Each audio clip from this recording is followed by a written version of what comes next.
Versailles. Incarnation magistrale et sereine de l'art classique français. Pourtant, depuis le mois de septembre, la résidence des rois abrite en son cœur de bien étranges créatures. Signé Takashi Murakami. Et parmi la procession folklorique japonaise, le visiteur avisé ne manquera pas de reconnaître des figures familières tout droit sorties du manga.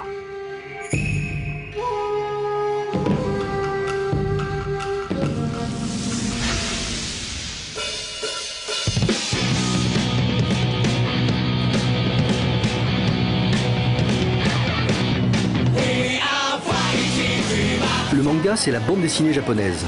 Elle s'expose ici à la Chibi Japan Expo. Avec plus de 16 millions d'exemplaires vendus par an, la France est devenue le deuxième pays consommateur de manga dans le monde. Ce sont près de 30 000 visiteurs qui viendront durant 3 jours pratiquer leurs activités favorites. Karaoké, jeux vidéo, shopping et cosplay. Ce petit groupe a justement préparé une prestation spécialement pour le concours de déguisement. On a un groupe cosplay de Naruto. C'est plus des versions de fans en fait. J'ai redécidé avec mes camarades les costumes originaux dans d'autres versions. Parce qu'en fait c'est des démons. C'est des démons en fait que j'ai humanisés. Pendant ce temps, les autres flânent entre les stands de DVD, de vêtements et de figurines en tout genre. Les vendeurs ravis profitent du salon pour se faire connaître. Le manga maintenant fait partie de la culture, en tout cas chez les moins de 25 ans, c'est quelque chose qui est complètement normal et qui se retrouve dans la plupart des magasins. On n'imagine pas ne plus trouver de manga dans un Carrefour ou dans une Fnac. Donc voilà, après, pourquoi est-ce que ça a explosé comme ça il y a 10 ans et pendant 5 ans que ça a eu une croissance pas possible? J'ai pas de réponse, mais en tout cas les signes qu'on voit c'est que c'est pas prêt de s'arrêter. Donc ça grandit moins vite, mais ça grandit toujours très bien. Au pays de Candy. Quelle est la recette du succès des mangas? Pour le savoir, il faut remonter dans les années 70. Goldorak, Candy, ces deux héros arrivent en France pour sauver un public abandonné par la bande dessinée. Suivront parmi tant d'autres Dragon Ball, Nicky Larson et Sailor Moon, avec qui grandiront toute une génération d'enfants aujourd'hui jeunes adultes nostalgiques. Jean-Marie Bouissou, spécialiste du Japon contemporain et du manga, revient sur cette période. D'abord, c'est tout simplement que le manga s'adressait à des clientèles pour lesquelles il n'y avait rien. La bande dessinée destinée aux adolescents a vraiment, il me semble, vraiment périclité dans les années, à partir des années 70. On n'a pas réinventé la bande dessinée pour les adolescents de la fin du XXe siècle et du XXIe siècle. Donc c'est normal. Et en plus, il ne faut pas oublier que la moitié des adolescents, c'est des adolescentes. Et là, c'est pas qu'on n'avait pas réinventé, c'est qu'il n'y avait rien du tout. Par conséquent, c'était un marché qui était grand ouvert. Dans ce marché ouvert où le manga s'est engouffré, de nombreuses boutiques offrent aux collectionneurs une grande diversité de figurines et d'objets représentant leurs personnages favoris. Des pirates au grand cœur, des héros ténébreux, des créatures merveilleuses et des guerriers sans peur, ils sont autant de miroirs dans lesquels le visiteur se reflète. Il y en a pour tous les goûts. Guillaume, alias Camus, 20 ans, fréquente régulièrement ces boutiques. Il fait partie de la génération Club Dorothée et navigue depuis l'enfance dans l'univers du manga. Pour les séries les plus connues, on a Naruto, Bleach, partout dans la chambre des posters de différentes séries, donc Naruto, Reborn. Après, bon, de ce côté-là, on a là où je travaille les 3 quarts du temps pour mes costumes. Camus pratique ce qu'on appelle le cosplay, contraction de costume playing, qui consiste à confectionner et porter ses propres costumes issus de ses séries préférées. C'est un investissement personnel important, un travail d'imagination et de patience. Je fais du cosplay surtout pour fabriquer les costumes, plus que pour juste les porter. Toutes les parties d'armure dorées ont été faites en tapis de sol, le pantalon et la cape en tissu, et la partie la plus compliquée, c'est que quand il fait cette attaque-là, il faut vraiment que les 2 brassards forment vraiment la forme d'une jarre, ce qui était assez compliqué au niveau de la réalisation. Souvent, on choisit les personnages en fonction des affinités qu'on a avec lui. Car bon, justement, pour jouer son rôle, c'est plus facile quand le personnage nous ressemble. À la Japan Expo, le spectacle cosplay bat son plein.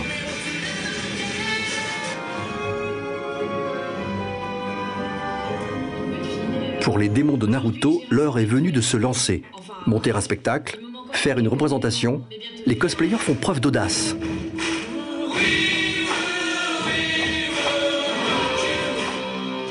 Participer à une communauté, il y a toujours un objectif qui est de se mettre en valeur. Et évidemment, la mise en valeur ultime, c'est le cosplay.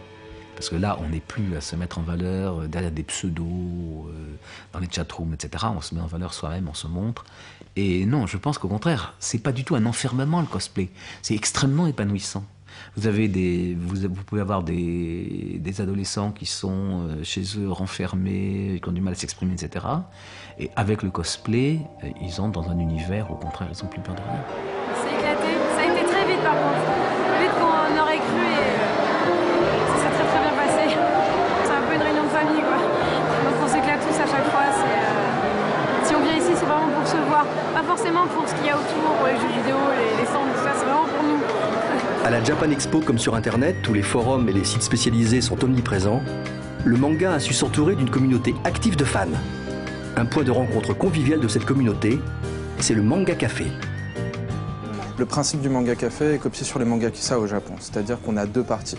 Une partie où vous pouvez acheter des livres, toute la deuxième partie, donc ce sera la partie bibliothèque, c'est-à-dire que les gens ici s'inscrivent, ils donnent leur prénom et leur nom donc, au monsieur qui est là, il vous donne un ticket et vous payez en sortant le nombre de temps que vous passez ici. On trouve dans ce magasin plus de 10 000 ouvrages qui témoignent de la richesse des genres du manga. Shonen pour les garçons, shoujo pour les filles et seinen pour les adultes. Des histoires d'amour, des chroniques sociales et des polars haletants. Il y en a pour tous les goûts et tous les types de clients. Les grosses surprises qu'on a, c'est donc les parents souvent qui emmènent leurs enfants ici, donc ils viennent ici pour dire bon, mes enfants vont s'amuser, c'est leur truc, les mangas, machin et tout. Et on leur conseille certains ouvrages et les parents partent mais enchantés. Et ils reviennent pour lire la suite. Malgré ce foisonnement d'œuvres, la richesse du manga est souvent ignorée, associée dès ses débuts à de nombreux clichés réducteurs. Christophe Gans, réalisateur de l'adaptation du manga Crying Freeman, se souvient. C'est-à-dire qu'à l'époque, pour la plupart des gens, les mangas, c'est uniquement ce qui passe au Club Dorothée et c'est rejeté massivement. C'est-à-dire que ça fait un énorme succès auprès des gamins, mais on le sait tous, c'est considéré comme ultra-violent, dégénéré, minable au niveau d'animation, etc., etc. C'est-à-dire qu'il y a un certain nombre de choses très négatives qui sont attachées au manga. Difficile pour les adultes de se reconnaître dans ces dessins de noir et de blanc, avec leur graphisme jugé parfois simpliste, qui tranche radicalement avec ce qu'ils ont connu dans la BD.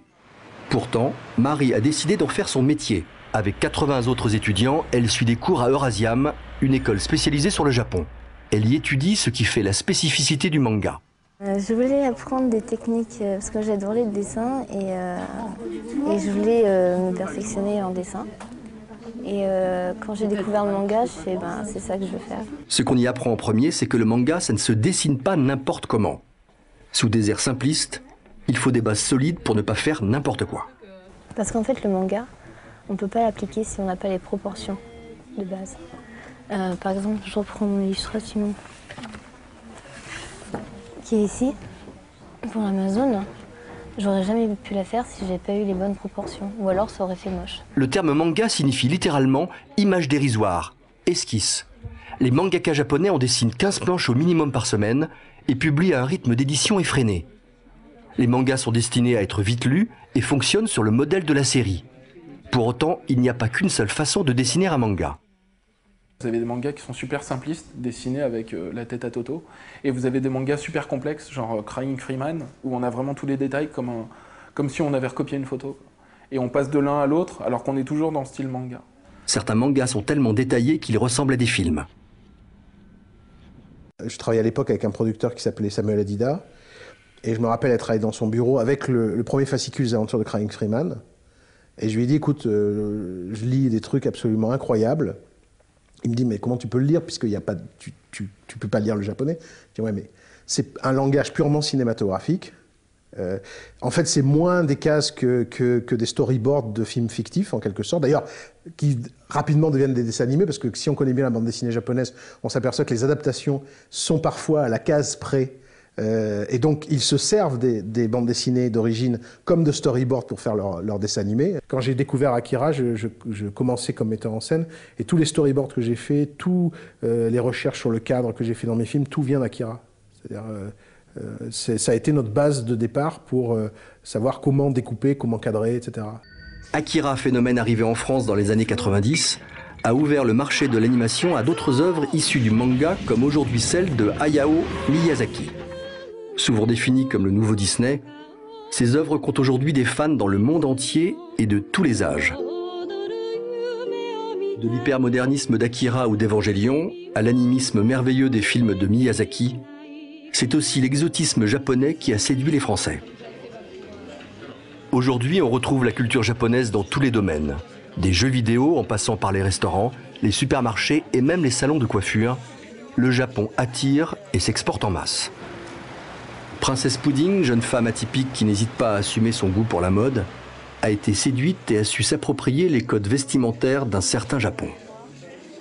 Alors les vêtements que je porte, en fait, je suis comme ça tout le temps, donc dans la vie de tous les jours, c'est-à-dire que je m'habille comme ça aussi bien pour sortir chercher mon pain que pour aller travailler. Le Japon, le street style, c'est quelque chose de très important là-bas. Et c'est ce que j'aime justement dans le Japon, c'est ce côté un petit peu délirant, c'est tous les codes, la mode, leur façon de vivre un peu à 100 à l'heure aussi, la nuit japonaise, tout ça on va dire que ça me passionne. Je vis ma passion à fond, je ne me contente pas d'avoir des rêves, en fait, je ne me contente pas de rêver comme beaucoup, c'est que justement je fais en sorte que mes rêves deviennent réalité et je vis ma passion à fond et voilà, c'est ce qui fait que je suis comme ça aujourd'hui on va dire. Alors finalement, le succès du manga n'est-il pas celui du Japon ? Celui de laisser le spectateur piocher dans la richesse de ses histoires et de ses formes pour mieux se les approprier. Je pense d'une certaine manière, une partie du succès du manga en France, ça vient de son exotisme, ça vient de sa subversion, de sa transgression. Je crois que c'est une bande dessinée qui a fait résolument le pari d'être un produit de grande consommation. Alors évidemment, on peut considérer que c'est rabaisser la bande dessinée. Moi, je crois pas. Je crois que ça a donné au manga un formidable dynamisme et une ouverture sur la société que la bande dessinée, avec ses prétentions artistiques, n'a pas toujours. Le manga est en fait le nouveau carrefour moderne à l'approche du XXIe siècle entre les arts virtuels, la bande dessinée, les jeux vidéo, etc. C'est-à-dire que c'est l'endroit où se croise ce qui est en train de composer la nouvelle pop culture. Le soleil se couche maintenant sur Versailles. Et les créatures fantastiques venues du pays du soleil levant s'endorment, gardiens paisibles de la culture japonaise, au cœur du patrimoine français.